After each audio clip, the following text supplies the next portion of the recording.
반갑습니다. 트레이더 장대봉입니다. 오늘은 많은 분들이 흔히 리플, XRP의 짝꿍 정도로만 알고 있는 스텔라루멘에 대해서 얘기해 보려고 합니다. 스텔라루멘의 차트상 주요 대응 구간부터 앞으로 코인 시장이 흘러갈 중요 방향성까지 담아봤으니까요. 꼭 끝까지 시청해 주시고 도움이 되셨다면 구독과 좋아요 부탁드리겠습니다.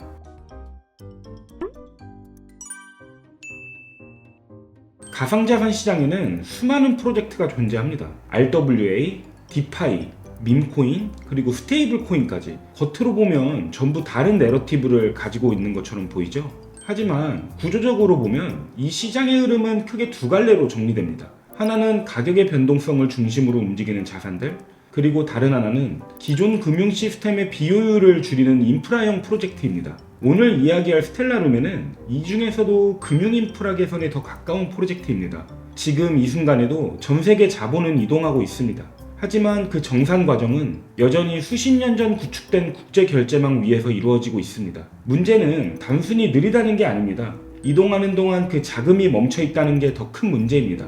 기업 입장에서는 그만큼 기회를 놓치고 있는 셈이죠. 스텔라루멘이 노리는 지점은 바로 여기입니다. 단순히 송금을 빠르게 하겠다는 것이 아니라 자산을 디지털화하고 그 자산을 프로그래밍 가능한 형태로 움직이게 만드는 것. RWA, 실물자산 토큰화와 자동화된 결제 인프라까지 포함한 이 구조가 스텔라루멘이 바라보는 방향입니다.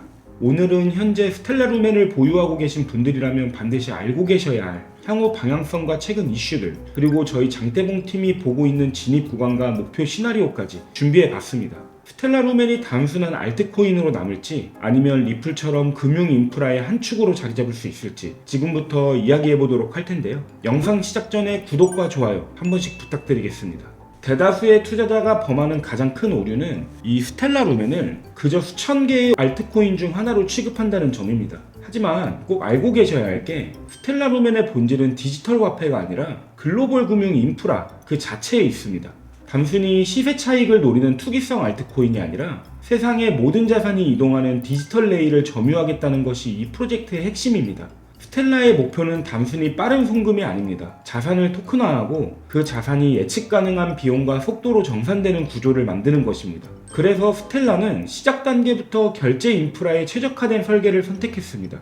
초기 블록체인들이 채굴 경쟁으로 보안을 강화하던 흐름과 달리 스텔라는 에너지 소비가 아닌 합의 기반 구조를 선택했습니다.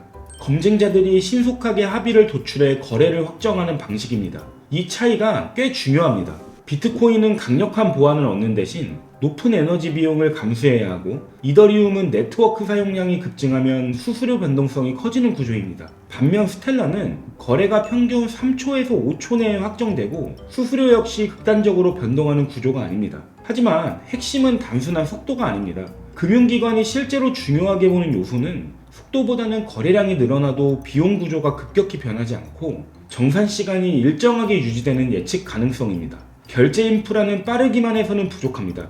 일관되고 통제 가능한 환경이 전제돼야 합니다. 스텔라는 처음부터 이 조건을 충족시키는 방향으로 설계된 네트워크입니다. 스텔라는 단기 트렌드를 노린 프로젝트가 아니라 실제로 자산이 발행되고 이동하고 정산되는 과정을 전제로 설계되었습니다. 그래서 저는 스텔라를 단순한 시세 차익용 알트코인으로 보지 않고 결제와 정산이라는 목적에 맞춰 설계된 프로젝트로 보고 있습니다.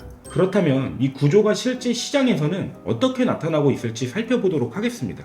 2월 9일 시카고 상품 거래소에서 스텔라루멘 선물이 상장됐습니다. CME는 단순한 거래소가 아니라 기관 자금이 실제로 움직이는 제도권의 핵심 파생 시장입니다. 연기금, 자산운용사, 헤지펀드 같은 곳들은 규제, 회계 기준, 내부 리스크 관리 체계가 전부 걸려있기 때문에 아무 거래소에서나 코인을 직접 매수할 수 없습니다. 그래서 CME의 스텔라 선물이 열렸다는 건 이제 스텔라를 제도권 시스템 안에서 합법적으로, 구조적으로 다룰 수 있는 창구가 생겼다는 의미입니다. 다만 단순 호재로만 받아들이는 건 조심할 필요가 있습니다. 선물은 현물과 구조가 다릅니다. 상승에만 배팅하는 시장이 아니라 하락에도 동일하게 배팅을 할 수 있는 구조입니다. 즉 유동성이 들어온다고 해서 그 자금이 모두 매수로만 작동하는 것은 아닙니다. 같은 규모의 자금이 상승과 하락 양쪽으로 동시에 배치될 수 있습니다. 그렇기 때문에 이번 상장은 새로운 자금 유입 통로가 열렸다는 의미지 곧바로 매수세가 폭발한다는 뜻은 아닙니다. 그래서 상장 이후에도 가격이 일방적으로 움직이지는 않았습니다. 오히려 단기적으로는 차익 실현 물량과 공매도 포지션이 동시에 붙으면서 매도 압력이 나타나는 구간도 있었습니다. 이번 스텔라루멘 CME 선물 상장은 하루 이틀 가격으로 판단할 문제가 아니라 결국 스텔라가 제도권 시장 안에서 다뤄지기 시작했다는 점에 의미가 있습니다. 그리고 이 흐름은 지금 크립토 시장 전체가 향하고 있는 방향과도 연결됩니다. 요즘 시장에서 반복해서 등장하는 키워드가 있습니다. 바로 RWA, 실물자산 토큰화입니다. 채권이나 펀드 같은 자산을 토큰화해 기존 금융시장 밖에서도 유통될 수 있도록 만드는 방식입니다. 스텔라는 이미 실제 사례를 만들어냈습니다. 프랭클린 템플턴이 운용하는 온체인 머니마켓 펀드 토큰이 스텔라 기반으로 발행되고 실제 운용에 활용되고 있기 때문입니다. 최근 데이터를 보더라도 RWA 관련 개발 활동에서 스텔라는 꾸준히 상위권을 유지하고 있습니다. 시장이 단기 이슈에 따라 빠르게 움직일 때에도 스텔라는 가격보다 인프라 쪽에 더 힘을 싣는 움직임을 보이고 있습니다. 제가 두 번째로 긍정적으로 보는 이유도 바로 이 부분입니다. 눈에 크게 띄는 움직임 없이 시간을 두고 기반을 쌓아가고 있다는 점입니다. 저는 현재 스텔라루멘은 겉으로는 조용해 보여도 밑에서는 구조가 하나씩 만들어지고 있다고 생각하고 있습니다. 현재 스텔라루멘 가격만 보면 홀더분들 입장에서는 답답하실 수 있습니다. 그런데 온체인 지표를 보면 조금 다른 그림이 나옵니다. 최근 스텔라 생태계에 잠긴 스텔라루멘 물량이 9억 개를 넘기며 최고치를 기록했습니다. 이렇게 생태계에 물량이 잠긴다는 것은 사람들이 스텔라루멘을 현재 가격에서 그냥 던지는 게 아니라 생태계 안에서 사용하거나 예치하고 있다는 뜻입니다. 약세 구간에서도 네트워크 사용량이 증가하고 있다는 점은 통상적으로 바닥권에서 자주 나타나는 특징입니다. 차트적으로도 스텔라루멘은 현재 중요한 구간을 지나가고 있습니다. 최근 비트코인 급락으로 형성된 200원 초반대의 바닥 구간은 2018년도 시장 초창기에는 지지 역할을 하다가 이탈된 이후 하락세가 이어졌으며 2023년도와 2024년도에 형성된 쌍고점 매물대 구간으로 24년도 11월 스텔라루멘은 이 구간을 돌파함과 동시에 폭발적인 상승이 나왔습니다. 현재 움직임이 이어지고 있는 200원 초반대를 지지해준다면 명확하게 저항이 지지 구간으로 손바뀜되며 매수세를 유발할 수 있습니다. 그렇다면 지금 스텔라루멘의 가장 중요한 저항대, 장대봉팀의 1차 타겟가가 될 수 있는 구간은 어디일까요? 동일하게 18년도와 21년 불장의 저항 역할을 했던 350원 구간으로 25년도에도 해당 구간을 지지해주면서 한 차례 급등이 나왔습니다.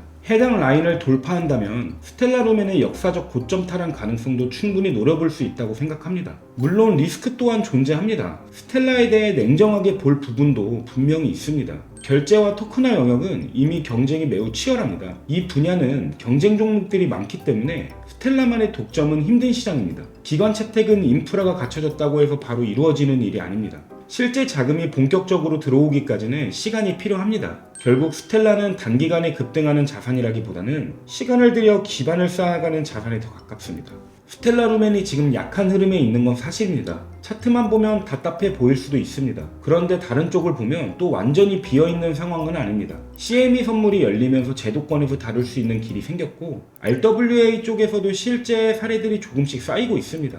온체인 흐름도 아직은 무너졌다고 말하기는 어렵습니다. 지금은 급등을 기대할 때라기보다는 기반을 다지는 흐름에 가깝습니다. 현재 스텔라루멘을 보유 중이지 않고 신규 매수를 고민하시고 있다면 굉장히 매력적인 가격대인 건 사실입니다. 다만 앞서 말씀드린 리스크를 어떻게 판단하고 대응하느냐에 따라 수익 여부와 손익률은 모두 천차만별로 차이가 날 것입니다. 저희 장대봉팀은 구독자분의 요청에 따라 대응 구간을 잡아드리면서 단기 관점과 장기 관점으로서의 대응을 함께 시작하였습니다. 현재 스텔라루멘을 보유 중이시거나 고점 매수로 대응이 어려우신 분들 혹은 신규 진입을 준비 중이신 분들은 화면에 나와 있는 번호로 구독이라고 문자 주시거나 궁금하신 점은 무엇이든 남겨주시면 영상에 다 담지 못한 데이터 중심의 관점으로 답변 드리도록 하겠습니다. 새로운 인사이트와 저희 팀의 실제 매매 관점을 실시간으로 확인하고 싶으신 분들은 더보기란에 스터디 입장하기를 통해 들어오시면 관련 내용을 확인하실 수 있습니다. 오늘 영상이 도움이 되셨다면 구독, 좋아요, 알림 설정까지 부탁드리겠습니다.